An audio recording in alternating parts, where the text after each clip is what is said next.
നമസ്കാരം. ഇറാൻ പരമോന്നത നേതാവ് അയത്തുള്ള അലി ഖൊമേനി കുറച്ചു ദിവസങ്ങൾ പൊതുവേദികളിൽ നിന്ന് വിട്ടുനിന്നത് വലിയ ചർച്ചകൾക്ക് വഴിവെച്ചിരുന്നു. അദ്ദേഹത്തിൻ്റെ ആരോഗ്യത്തെക്കുറിച്ചും സുരക്ഷയെക്കുറിച്ചും നിരവധി അഭ്യൂഹങ്ങൾ പരന്നു. എന്നാൽ എല്ലാ ഊഹാപോഹങ്ങൾക്കും വിരാമമിട്ടുകൊണ്ട് അഷൂറയുടെ തലേ ദിവസം ടെഹ്റാനിൽ നടന്ന ഒരു അനുസ്മരണ ചടങ്ങിൽ ഖമേനി പ്രത്യക്ഷപ്പെട്ടു. പള്ളിക്കുള്ളിൽ ജനങ്ങളെ അഭിവാദ്യം ചെയ്യുന്നതും ആൾക്കൂട്ടം ആർപ്പു വിളിക്കുന്നതുമായ ദൃശ്യങ്ങൾ ഇറാൻ സ്റ്റേറ്റ് മീഡിയ പുറത്തുവിട്ടു. ഖമേനിയുടെ ഈ പ്രത്യക്ഷപ്പെടലിന് വലിയ രാഷ്ട്രീയ പ്രാധാന്യമാണ് കൽപ്പിക്കപ്പെടുന്നത്. ഇറാൻ രാഷ്ട്രീയം ഇപ്പോഴും അദ്ദേഹത്തിൻ്റെ നിയന്ത്രണത്തിലാണെന്നും രാജ്യത്ത് ആഭ്യന്തര പ്രശ്നങ്ങളുണ്ടെന്നുള്ള പ്രചാരണങ്ങൾ അടിസ്ഥാനരഹിതമാണെന്നും ഇത് ലോകത്തിന് മുന്നിൽ വ്യക്തമാക്കുന്നു. മാത്രമല്ല, ഇസ്രയേലുമായുള്ള സംഘർഷത്തിന് ശേഷം ഇറാൻ ശക്തമായി നിലകൊള്ളുന്നു എന്ന സന്ദേശം നൽകാനും ഈ പൊതുവേദിയിലെ സാന്നിധ്യം സഹായിക്കുന്നുണ്ട്. ഇത് ഇറാനിയൻ ജനതയുടെ മനോബലം ഉയർത്താനും അന്താരാഷ്ട്ര സമൂഹത്തിന് ഇറാനെക്കുറിച്ചുള്ള ആശങ്കകൾ കുറയ്ക്കാനും സഹായകമാകും. ഖമേനിയുടെ തിരിച്ചുവരവോടെ ഇറാൻ ഇസ്രയേൽ ബന്ധം എങ്ങനെ മുന്നോട്ടു പോകുമെന്നതാണ് ഇനി ലോകം ഉറ്റുനോക്കുന്നത്.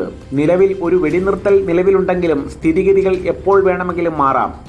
പശ്ചിമേഷ്യയിലെ സമാധാനത്തിന് ഖമേനിയുടെ തുടർന്നുള്ള നിലപാടുകൾ നിർണായകമാകും.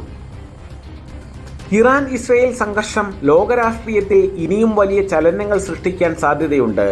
ഖമേനിയുടെ ഈ പ്രത്യക്ഷപ്പെടൽ കൂടുതൽ സ്ഥിരത കൊണ്ടുവരുമോ അതോ പുതിയ വെല്ലുവിളികൾക്ക് വഴിയൊരുക്കുമോ എന്ന് കണ്ടറിയണം. നിരവധി ദിവസങ്ങൾക്ക് ശേഷം പൊതുവേദിയിൽ പ്രത്യക്ഷപ്പെട്ട ഖമേനി തൻ്റെ വാക്കുകളിൽ ഇസ്രയേലിനെതിരെ ഇറാൻ സ്വീകരിച്ച നിലപാടുകൾ ആവർത്തിച്ചുറപ്പിച്ചു. ഭീഷണികളെ നേരിടാൻ ഇറാൻ സജ്ജമാണെന്നും തങ്ങളുടെ പരമാധികാരം സംരക്ഷിക്കാൻ ഒരു ഒത്തുതീർപ്പിനും തയ്യാറല്ലെന്നും അദ്ദേഹം പറഞ്ഞു. പശ്ചിമേഷ്യയിൽ ഇസ്രയേലിനെതിരായ പ്രതിരോധത്തിന്റെ മുൻനിരയിൽ ഇറാൻ തുടരുമെന്ന വ്യക്തമായ സൂചനയാണ് ഇത് നൽകുന്നത്.